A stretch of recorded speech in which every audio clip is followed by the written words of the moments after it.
One winter evening, Akbar and Birbal had gone for a walk beside the lake, and Akbar put one of his fingers into the freezing cold lake and said, I bet no one will be able to stay in this river for an entire night.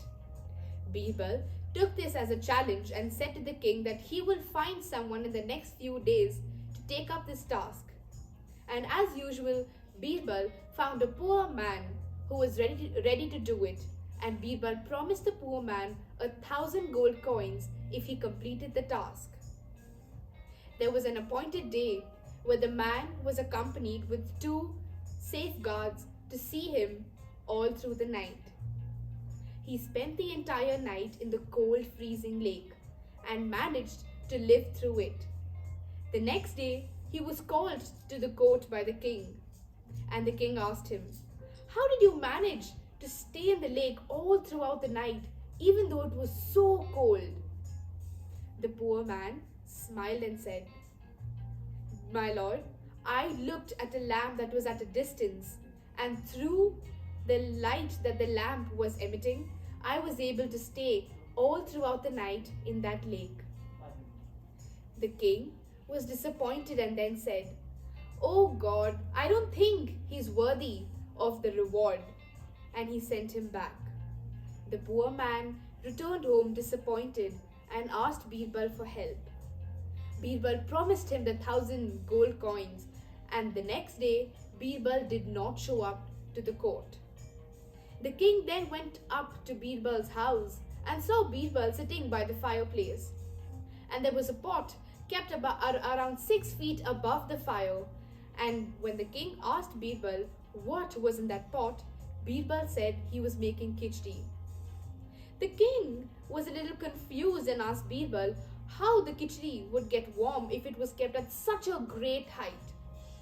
Birbal then said, Sir, just like how the man was able to get the warmth from the lamp that was at a distance, just like that I think that the khichdi too will get warm if it is kept at even 6 feet above the ground. Akbar understood his mistake and rewarded the man with 1,000 gold coins that very day. Reflect in life and ask yourself, how many times, just with the amount of hope that you have in yourself, have you overcome so many difficult challenges?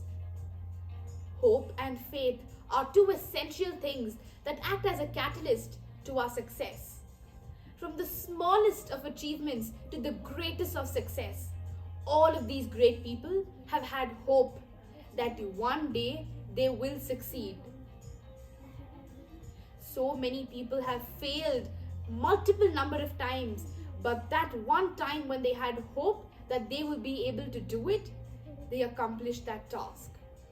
There is a very famous English proverb that says, You may be able to accept finite disappointment, but never ever lose infinite hope, because you never know when that hope of yours that you have been holding on to since a long time will pay off.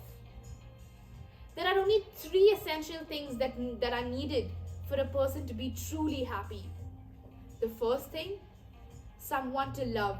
Second thing, something to do. And third thing, something to hope about.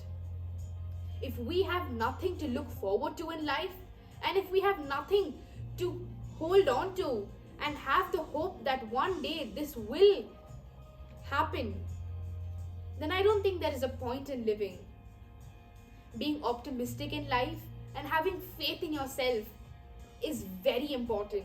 But when I say having hope will give us success, this doesn't mean that you sit down in a chair and keep telling yourself that if I have hope, that I will achieve this, that I will do this, that this will come to me naturally.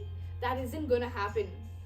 What I mean when I say hold on to hope is that on one hand, you hope and keep that thought of what you want to achieve alive in your mind, and on the other hand, work hard towards it.